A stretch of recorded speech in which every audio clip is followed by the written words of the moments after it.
Thank you for staying with us. There is so much in the aviation sector begging for attention. And with a new man at the helm of affairs of such a sensitive sector, Festus Keyamo, Nigerians are keenly waiting to see what the Minister of Aviation and Aerospace Development will bring to the table. He is already settling into his new role and has begun receiving comprehensive briefing on the state of affairs from all the departments under his ministry and all the agencies he supervises. We're joining us to highlight areas in aviation that should be getting needed attention, as well as set an agenda for the minister as he digs his boots deeper is Damilola Ogunseye, Vice Chairman, Foreign Airline Operators Committee. Good morning. Thank you for joining us. Good morning. And aviation analyst also joins us here in the studio, Wole Shadare. Good morning, Wole. Thank you for having me. Now, let me begin with you, Wole. There are those who would say that Festus Keyamo is inheriting a lot as he takes on the baton from the former Minister of Aviation, Hadi Sirika. And there was so much on the horizon with regards to the aviation sector. Talk about the aviation sector roadmap that a lot of persons were looking forward to how it will be implemented. And there's also the question of should Festus Keyamo even continue with that roadmap? So many questions, but let's get your perspective as to what the issues are and how you think Festus Keyamo should hit the ground running. Thank you very much. I think Mr. Keyamo has his work really cut out for him because if you look at the aviation sector, it's one sector that dominated headlines in the last few months for all the good and all the bad and all the worse. So he really has his work really cut out for him. But I believe he's getting some briefings from his directors and from the agency's heads. So I'm really optimistic that after these briefings, he will come up with not another roadmap. I think the roadmap we have during Mr. Hadi Sirika, there's nothing absolutely wrong with those that roadmap. Because if you look at the roadmap, we had airport concession, we had national carrier, we have MRO, we have aircraft leasing company, and one other one. I think there are 5 in all. So what we're going to do, what he needs to do is to sit down and see how he can work with some of these things, and where he feels uncomfortable with, we can begin to rejig those things. Government is a continuum, and from what he said last week when he assumed office, he said he was going to look into those roadmaps, and he's going to think out with those with that roadmap, and make it workable. And one of the controversies we had in the last few weeks or few months has been the national carrier, which is also part of the roadmap that we have. Absolutely, there's nothing wrong with that, with national carrier, having a national carrier. Maybe the process was faulty, maybe the process was not transparent, but the former minister has come out to defend robustly some of his position on it. So it depends on the divide on where you belong. Personally, I see national carrier as very beneficial to Nigeria, but the way we go about it will determine whether we need a national airline or not. Yes, we have flag carrier airlines, but most of our airlines are very small. They are very weak and fragmented. So we need to look at how we're going to make them to work. We have a lot of bilateral air services agreement with foreign airlines, and this agreement has tilted, or they tilt towards not in Nigeria's advantage, but at the same time, you can't stop a serious-minded company that wants to do business from doing business. So what we need to do, we need to be competitive, and that is where Mr. Keyamo also needs to look at how he can help these airlines to maximize their potentials. I'm very optimistic. He's a very brilliant lawyer. He is an activist, and I'm sure how far he goes depends on how he surrounds or the people he surrounds himself with. So I'm very, very optimistic about this sector. Yes, we have so many challenges, but these challenges are not unsurmountable. We can surmount these challenges. I like that word. These challenges are not unsurmountable. Absolutely. That is quite encouraging because there's been so much going on. Just yesterday, we were seeing on the internet where someone was saying that perhaps in the coming days, a trip from Lagos to Abuja might cost 250,000 naira. And we were screaming where we were in the office saying, just Abuja within Nigeria is going to cost so much. But when you look at our peculiarities, he has said the challenges are not unsurmountable. I am wondering what your perception is, especially with regards to the bilateral arrangement we have with some of these airlines and how it is that they are taking advantage of it and Nigeria is not benefiting as much from it. What would you expect to see the minister tinker with regards to some of these arrangements in the best interest of these airlines, the domestic airlines or that have bilateral arrangements? Thank you very much. First and foremost, we need to look at the fact that our infrastructure is the #1 thing. If you don't have the right infrastructure, the local players will not be able to play well. And if you look at the MMA one in the last decades, it's been like a shadow of itself. And the new terminal could not even accommodate as much as airlines that it should be. So for us to benefit from these bilateral agreements, we need the right infrastructure, we need the right landing equipments, like the right ILS and the rest of it.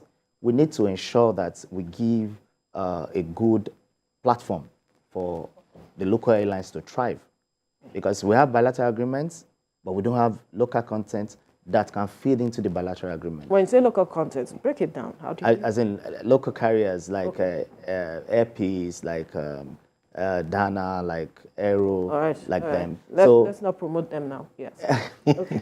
So, you know, they need to create an avenue for them to operate effectively. Okay, like now for the airport, a lot of things, there has been a lot of cry about let's renew, let's rebuild, let's do a lot of stuff to get that airport to standard.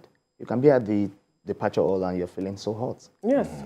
Sometimes the baggage belt doesn't work. Yes. And the staffs of the fan, they're doing a lot of work, but they are limited to a major rejig to restore the airports to the standard that it should belong. So that's the issue. If you fix infrastructure, every other thing will fall in place. Right. So in your perspective, let me still stay with you. What do you think perhaps has held us back over the years from addressing some of the decay infrastructurally that you have seen? Lack of focus. We have a misplaced priority in this country. If there's a need for us to get things done, we don't face the real thing. We run after other things. So I want to employ the Honorable Minister, Festus Keyamo, that his first assignment, from my own perspective, should be putting the infrastructure in the right perspective. If you can put that, every other thing, we have good policies. The likes of Dr. Harodemore, they've done a lot of work to put the regulatory bodies in a good standing globally. But what we lack is having the right infrastructure to operate as an airline, to operate as a country, that we have an airport that is self-sufficient. So the Honorable Minister needs to look into that immediately.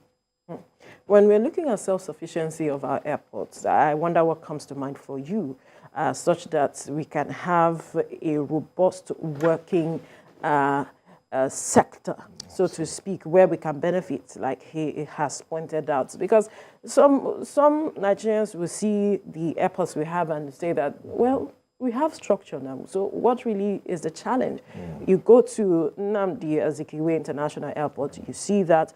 Abubakar Tafawa Balewa Airport, you see that as well. And you also go to across Nigeria, you see the structures. So what is missing, perhaps in clear terms, for our viewers to really understand what we say? Thank you. I think you rightly said it. There's nothing you can do in aviation without having the infrastructure in place. If you look at the Murtala Mohammed International Airport terminal, which is our #1 airport in Nigeria, is an eyesore. I think that terminal should be brought down for a more befitting terminal. If you go into that terminal, passengers go through a lot to even undergo check-in and collection of their baggage. So what we need to do, if you look at what other countries have done in the last 5-10 years, you will be ashamed of this country, in the sense that you look at Kotoka International Airport. Right. It's one of the best airport terminals in Africa. You go to Senegal, you see what they've done with that airport.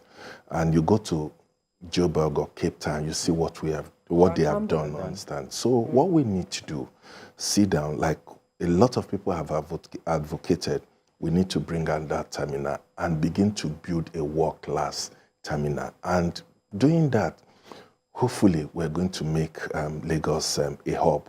Because what it is now is that places like Lome, Accra, are becoming stronger hubs than Lagos. And where do they get these passengers from? It's from Nigeria. If you travel from Lagos to London, 70% of the passengers are Nigerians. And if you're also traveling from London to Lagos, 70 or 80% of the people coming into this country are Nigerians.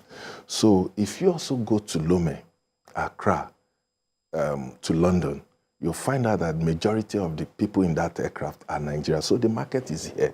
So we need to be serious. We need to sit down and look at infrastructure.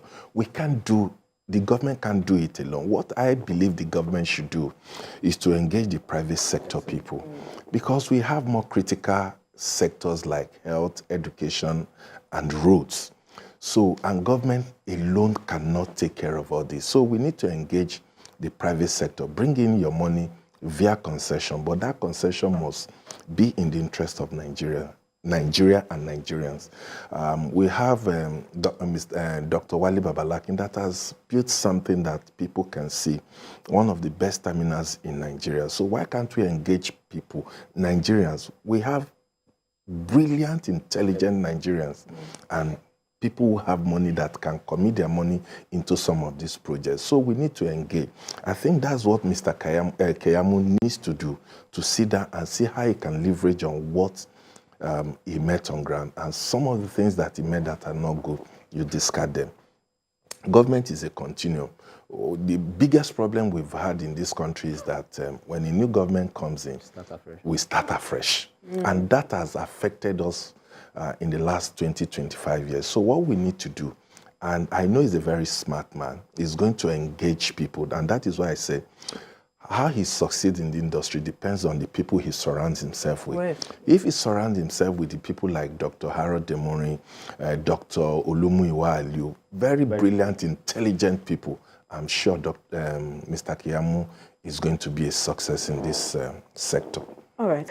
Wole Shadare was talking to us about the matter of concession and how it's important for the government to involve the private sector because they have so much on their hands and they cannot do it alone. But this matter of concession, recall, in recent times has also caused some level of controversy, how the government went about it, and even the matters, I think, taken to the court, so to speak, with regards to this concessioning. Speak to us what it is that perhaps government is not doing right with regards to this matter of concessioning. Well, on the issue of concessioning, we need to first analyze why we're doing it. Okay. And for what purpose. Right. And who is the end beneficiary of these things. Right. If I need to concession something, is it going to be more beneficial to Nigerians or to an individual? So that is the perspective that we must always put at the front burner. Because if you look at the case of Mavis and Fan, Mavis had a very fantastic thing that changed from the regular different system to a queued system, which means that it's a universal thing. Every airline can just log in on a particular like a computer at the counter and they can check in. By the end of the day, the whole thing ended with court cases and all the rest. So we need to first understand that this concession that we're doing, for whose benefit in the long run. If we're looking at an individual, we'll never move forward. And I can pick some points from Mr. Wole Shadare when he mentioned the fact that when a new person comes into government, they want to start afresh. And this has always been the trend in Nigeria, in all sectors in Nigeria, whereby people don't want to continue what their predecessors has done. For me, advice for the new minister is, whatever you look at in terms of things that have been done by by his predecessor, look at the good ones, continue it, the bad ones, trash it. Yeah. Because you can also not build... will it be for him to trash it? No. Interests. Yeah. There are interests for every decision that was taken before he came in, remember? Yeah, there were interests, but you have to look at the interest of Nigerians first. Absolutely. That's why we're backward. You can imagine if you go to Accra, you feel as if you're abroad. Yeah. But if you're in Nigeria, you feel as if you're still in one village. And we have the market. Yes. The volume of load factor. When I mean load factor, the number of passengers that we transport out of Nigeria is enormous. And this should be a source of revenue to the country. But alas, other carriers cannot come into Nigeria because of various things that they read about Nigeria, various things they experience about our international airports.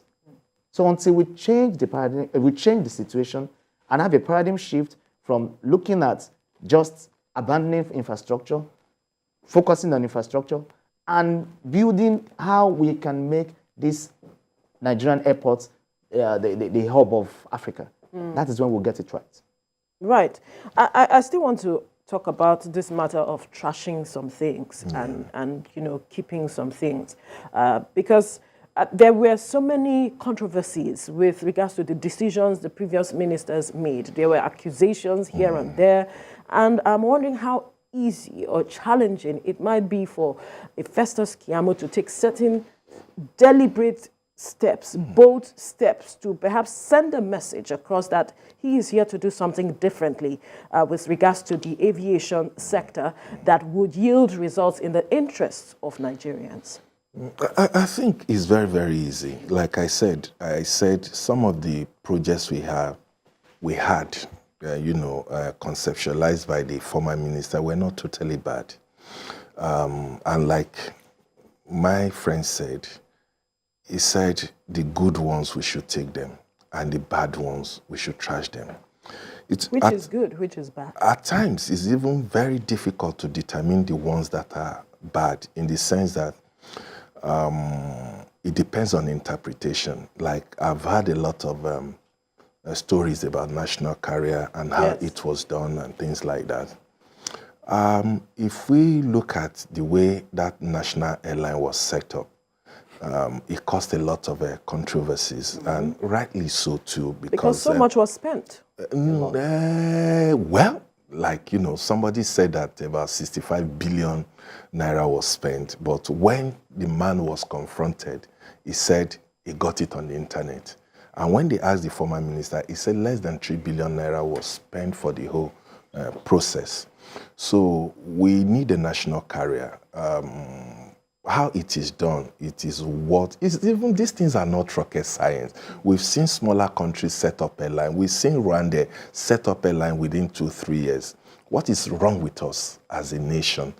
But also, you can't also discard people who have queried the setup of this airline. So what we need to do, what Mr. Keyamo needs to do, is to sit down and say, okay, let's look at all these interests. Is it in the interest of Nigeria? Is it in the interest of an individual? If it's in the interest of Nigeria, let us go ahead with it. If it's not in the interest of Nigeria, let us have everything, either to discard it or to rejig it or to rework it and make it work so that everybody will be on the same page.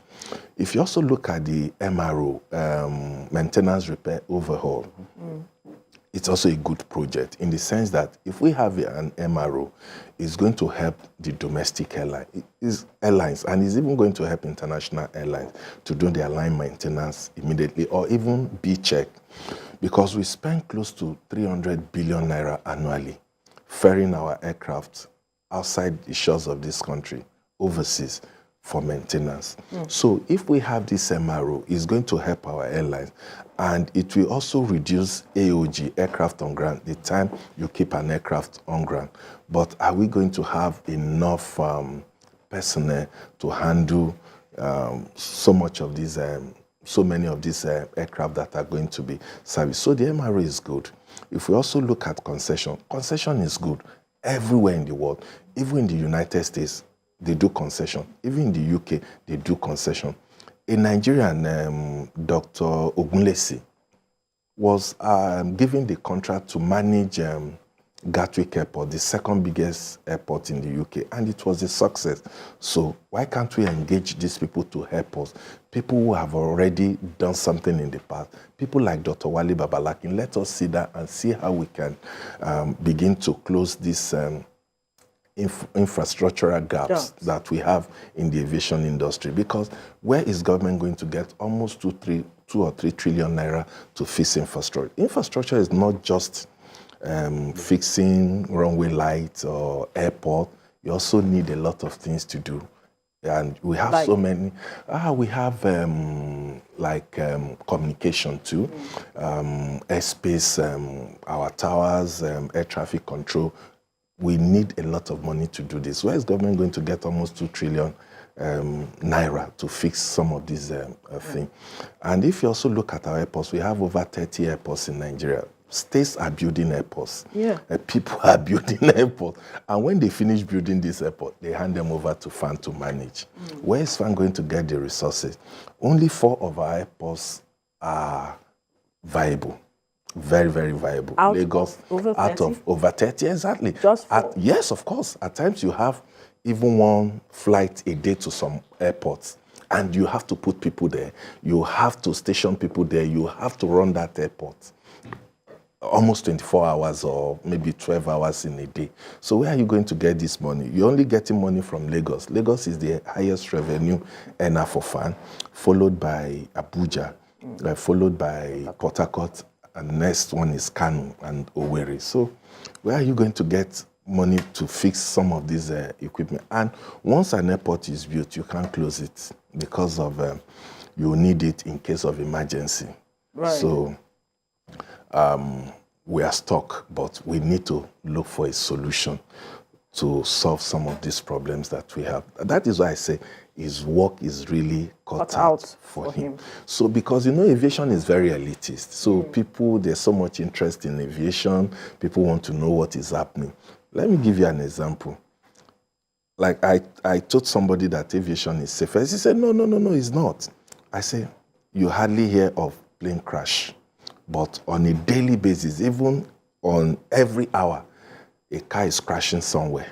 But nobody talks about that. But aviation, because elites like you fly to air transportation. That is when anything happens in aviation, you see it is highly globalized. And because the level of impact is much, as the level of fatality is much more than what you see on the road. It's not true. It's not true. It's not true. We have more deaths on the road compared to aviation. Is one of the safest. When there is a crash,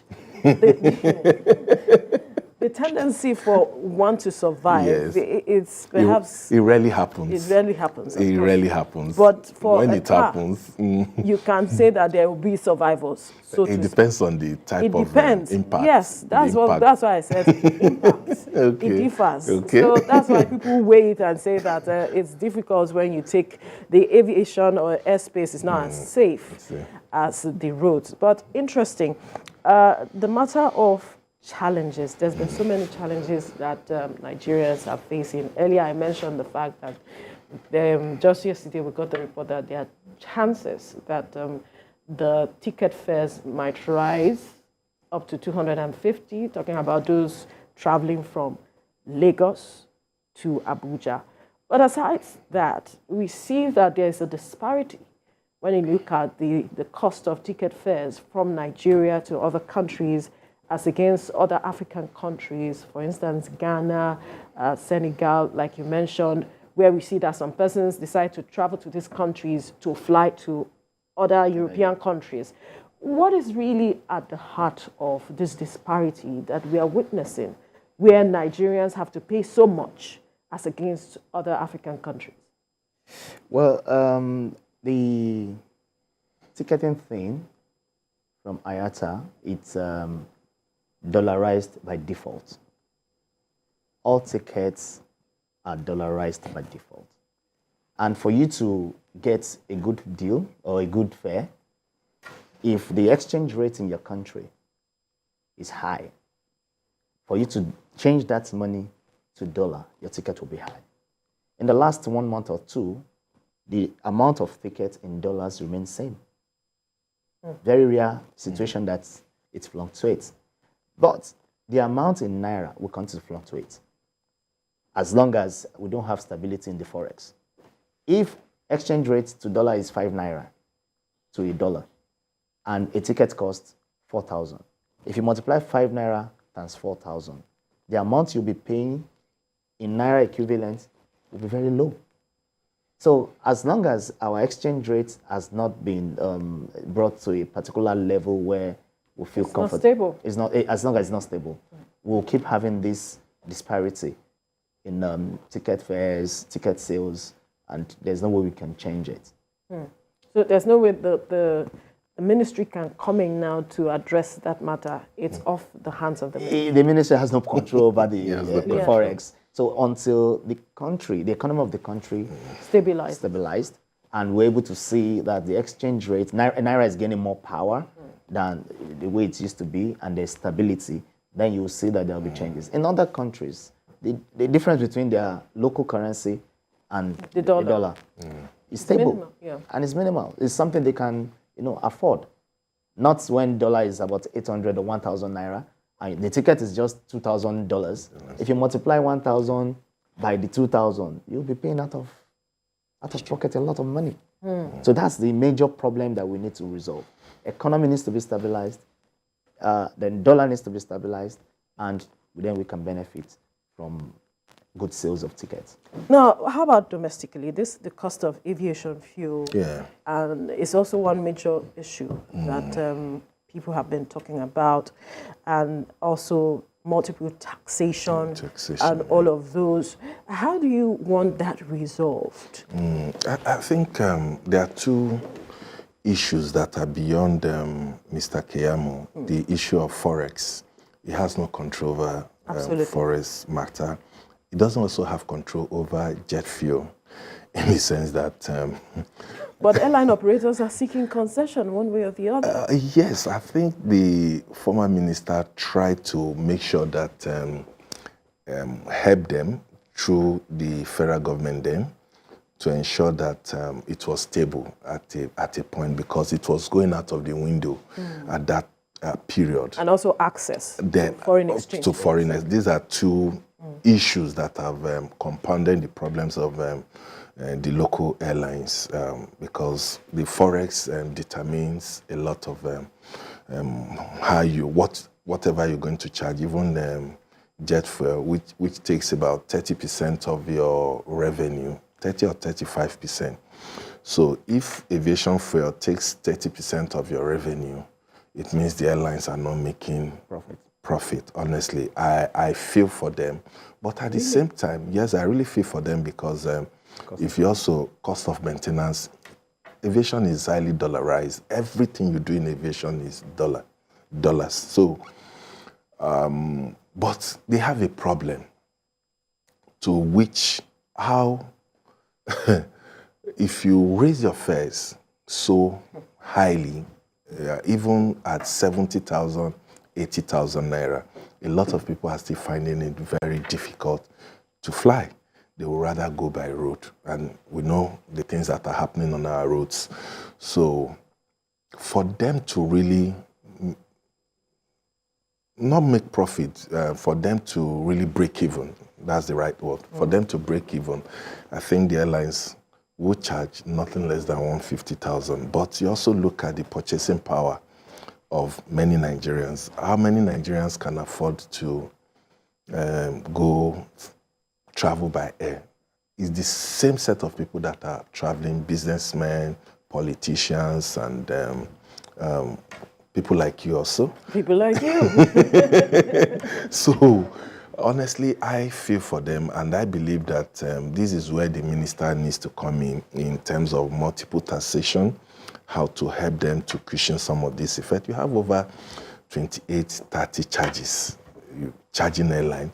If you see a 70,000 naira ticket, that money does not go to the airline. Maybe only 25,000 or 30,000 goes to the airline. Wole, you were trying to break down the cost as well as the taxes involved, how it is that what some of these airline operators get is very minimal from the huge amounts Nigerians pay for ticket fares. And I'm like, break it down for us to really understand how it works. I don't have a ticket now. If I had a ticket, I would have shown you everything, how it goes. What goes to the airline most times is even less than 20,000, maybe 20, 30,000. You see a ticket of 70,000, 80,000 naira. You have so many things there. You pay airports. Yes, that one is even very small, like maybe 2,000 or 3,000 naira. The one you pay to fan, passenger service charge. Yes. Then you have, but you know, the smart thing those airlines have done too, to make money, to beat all these fan people, they add surcharge. At times you see surcharge 15,000 naira. You're paying for that fuel. Apart from the money your ticket you're paying, then you see all the breakdowns. So what most airlines do is to hide under that surcharge. What are you charging? What is the surcharge for? No, but they do it when the price of crude, when the price of jet fuel it goes up. They do it all over the world. Anytime there's volatility in the oil industry, airlines, try to do that to cushion the effect, so they do it. But for how long will you continue to have surcharge? Anytime the price is very stable, they remove surcharge. But most airlines criminally add surcharge so that they make additional money from aside the ticket that they've charged you for. But if you put all these things together, you also find out that it has not even met their cost of operation. If you're buying fuel at 800,000 naira, 800 naira per liter, and you're going to fly from here to Abuja, maybe you buy fuel for 2-3 million naira. At times you find out that even the passengers inside your aircraft are not up to, you have not even earned up to 2 million naira. So is that why we see cancellation often? One of the reasons too, but again, the airlines are using the wrong equipment, understand? And all over the world, airlines are devising new method of using fuel-efficient aircraft. But what you see here, you see the Boeing 737 regional jet. What are you doing with regional jet from Lagos to Abuja that is less than 1 hour? You're using Boeing 737. We are even underutilizing that aircraft. So that is why you see, I will mention their name, one airline, one that uses propeller, I think about 2 of them. They have business sense. One, their aircraft is fuel efficient and they make not so much money, but they are able to break even. If you're not carrying up to 80, 100 passengers on a 120-seater aircraft, I don't know how you're breaking even on that flight. So I believe maybe they make profits from somewhere and inject it into aviation. Because even Richard Branson said it. He said, if you're a multi-billionaire and you go into aviation, in less than 1 month, you become a millionaire. From a billionaire, you become a millionaire. Oh, that was why his own business crashed?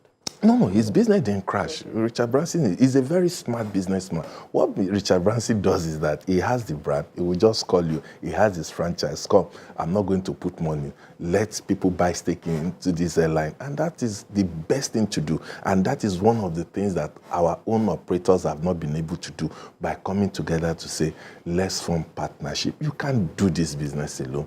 Even big airlines like British Airways, Lufthansa are partnering with other big airlines just to cut costs and remain in business. But here, we want to do it alone. There's no way. There's no even profit because you're spending more. Look at Air France and KLM. They operate differently, but they are in alliance. they are so big that they are some of the biggest airlines in the world. They have 800, 700 aircraft each. But they came together and said, let us cut costs. Where you have Air France, you also have KLM. They merge their operation to cut costs. But here, we just want to go it alone. There's no way you go it alone. And that is why you see a high turnover of airlines. You see them go into extinction. If care is not taken, 1 or 2 airlines will go into extinction before the end of this year. I won't mention the airlines. Well, it would have been good to be mentioned, but it's fine. Just save face for them. Still talking about this matter of taxation, because he has mentioned there's a lot that the airline operators have to pay for. How would you want the minister perhaps to look into this matter of perhaps cutting down on this taxation so these people can remain in business and Nigerians wouldn't have to pay as much? Because the Nigerians are the ones that will bear the brunt at the end of the day of making these payments. And where they can't fly, it means people will stay in their various locations and do virtual meetings and all of those. But talk to us from that perspective, how it should be addressed. Well, in aviation, there are a lot of OPEX that is involved. The taxation thing, it's even minimal. If you look at every other cost, paying crew, maintenance, fuel, and catering, and many other things that you need to do with the aircraft. So if you look at the holistic view of every aspect of things that you need to do, you will discover that there's no money in this industry. But the major fact that the Honorable Minister can do is to ensure, first, we have the right infrastructure. When the infrastructure is there, a lot of things that we are paying for, we will not pay for it. Like what? Like you need to hire more people to do certain tasks for you at the airport. As an airline, you will need to pay for it. If you go to, let's say you go to Amsterdam or Paris, or you go to London, you just carry your bag, walk into the counter, you're done. But here, you need to get people weighing bags for you, security guys, profilers, checking agents. You know, in other advanced countries, even Ghana there, you just go to the tilt, you do your checking by yourself. Some people checking online. That's the use of technology there. Yeah. Technology, yeah. So just drop your bags and go. So the moment the infrastructure is in the right place, you will see that the cost of operating an airline will reduce from the angle of the things that are meant to be done by government or by the operators of the airports, that the airlines need to improvise to find a solution. So that will help also a lot more, which is a huge cost. Yes, interesting. Now, you recall that sometime last year, there was the issue of repatriation concerns. Another major issue that a lot of persons are saying that if government does not address, it will cost us a lot. And that went on for quite a while. I wonder how this minister should approach this matter of repatriation concerns. Many airlines at some point decided they were not going to come into Nigeria because they couldn't repatriate their funds. So what do you see with regards to this aspect? I think this caused a lot of embarrassment to Nigeria in the sense that we have a bilateral air services agreement, and one of the conditions, one of the things in that BASA is that airlines should be allowed to repatriate their fund. Whatever they earn, whatever sales they make, they repatriate their fund almost immediately. I think we have violated that, but we can still make amend by, for the Honorable Minister to look at it. It's not his problem or the former minister's problem. It has to do with shortage of forex. It happened in Ghana, Addis Ababa, and some other countries. But they were able to resolve it? No, they haven't resolved it. No, they haven't resolved it. Because I was at IATA AGM in Turkey, Istanbul, and the IATA people were very, very livid with Nigeria. In fact, the words they used there was not really complimentary. And I really felt ashamed that my country has really disgraced us in the international arena. But I think the president need to look at this issue seriously. I don't know how much of the funds are remaining now, because at a point it was over $500 million. So we need, and what IATA is saying is that, yes, we know you're owing us, you're keeping our fund, but if you can pay this thing piecemeal, if you have like in tranches, we can resolve it over a long period of time. And that is the one of the reasons, one of the difficulties we are facing with high fares now. What they have simply done, or what they simply did, was to remove the low inventories and introduce the higher inventories that you have. Because why they did that is that by the time they wait, the value of their money, it would have depreciated. So what they did is to raise it higher. So even when there's depreciation, they will still have, they won't lose money. And that is why Nigerians have to pay through their noses to travel outside the shores of this country. So Mr. Keyamo can actually meet with the president and the central bank and the CBN acting governor to look at these issues. And if we can't pay everything, we should, as a matter of urgency, try to defray most of these debts, because I call it debt now, because we are owing them. But at the same time, we should make sure that this doesn't happen, because this is the second time or the third time it would happen. In 2016, we had a similar issue that made United Airlines to leave Nigeria, and a lot of airlines contemplated leaving Nigeria because you're not being fair to these airlines. They invested on this route, and where would they get money to run their operations if you keep their money in your country? So the government, not really Mr. Keyamo now, the machinery of the government should look at ways. He has to champion the conversation, though. Yeah. Yes, he has to champion the conversation, but yes, he has to do that. I know the former minister was on top of this issue, but it was beyond him. We had forest scarcity, so there was nothing he could do. But I believe that we have Forex now. If we can't even give them all their monies, let us pay them some of it so that they can continue to remain in operation. If an airline leaves your country, one will be the loser, in the sense that there are some jobs that are supposed to be kept. They will be taken away. Like Emirates left on so many issues, visa, but I'm so happy the president met with their ambassador yesterday and spoke on ways to resolve some of these problems. We've been having issues with UAE in the last 2-3 years, so I see a very big hope that we're going to resolve some of these issues. So, but we need the minister also. You see, that's why I said the minister has a lot of work to do, because now a lot of problems will be coming. It also depends on the people that are talking to the minister. So I just hope he's not going to get confused. One, because he's a greenhorn. He doesn't know is what he's being fed with that is going to... That's why some persons have questioned if he's the right person to have been given this job. Yes, you see, most times, yes, I agree with people who said no, we should have looked for aviators to manage this sector. But what have aviators done in the last 20 past? In fact, they were worse than even the greenhorns, the people who knew nothing about this sector. Most ministers that have done well in this sector are people from outside. So that is why I say I'm really, really optimistic that Mr. Keyamo will surround himself with some of the best brains, some of the most talented people we have in this industry. And once he does that, honestly, the industry will just be like on autopilot, and where everything will work very well and seamlessly.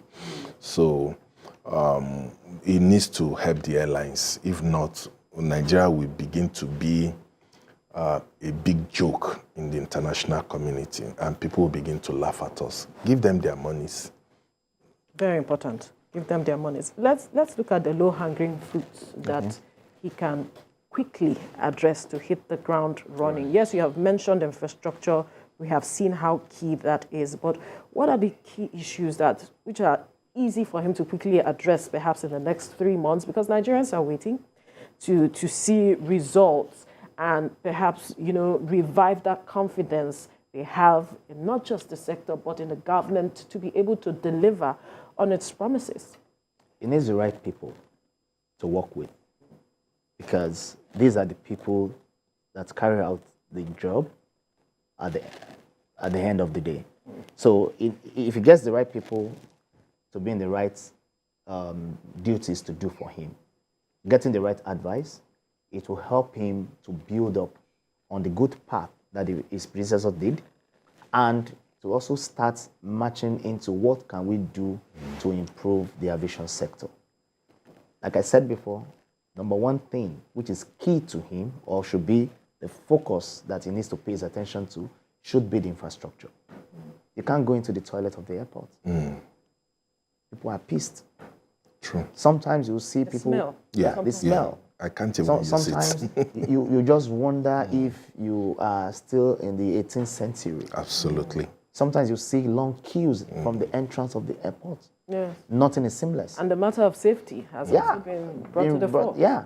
So he needs to first and foremost focus on what are the points in terms of infrastructure that needed urgent attention. And he needs to focus on it. You'll see that every other thing will roll into it. But he needs the right people to manage things for him and give him reports regularly, to know that, yes, it's not by word of mouth. He also needs to do mystery choppers. Just walk into the terminal. I remember when the former Vice President, Oshibaju, just came to the terminal, saw the people searching bags at the check-in counter, and he said, no, executive order, cancelled. Cancelled, yeah. And it was cancelled. He personally went into the male toilet himself. And he saw how terrible it was. And he gave an instruction, this must be done now. So if we have... But did that change anything on the long run? Temporarily. It was a temporary. But if there's a consistency in this things, if we're consistent with it, it will work. So if the minister, like for example, if the minister should announce that he's coming to the airport today, I can tell you, the belt will work, the AC will work, you will not see everything will work. All the scanning machines will work. But if it makes it an habit, I don't announce my coming, I just come, have an oversight function, look at things myself. The task I've given you, have you done it? If not, explain. And I know that the president will give him maximum support to ensure that funds that are necessary to do things is available for them. So he needs to look at infrastructure, because we work with it on a regular basis. We see how the pain that passengers are going through. We see how Nigerians cost Nigerians because they are not being treated well. Absolutely. Right. So all these things needs to be put in place. Absolutely. The matter of accountability, very critical, like he has mentioned, where things are not working, it's high time to begin to hold people to account as it is. And still, this has also led to the conversation of whether he should call his predecessor to account as well for how the matter of Nigeria Air was handled. Yes, I think to a large extent we have the permanent secretary. Is not Mr.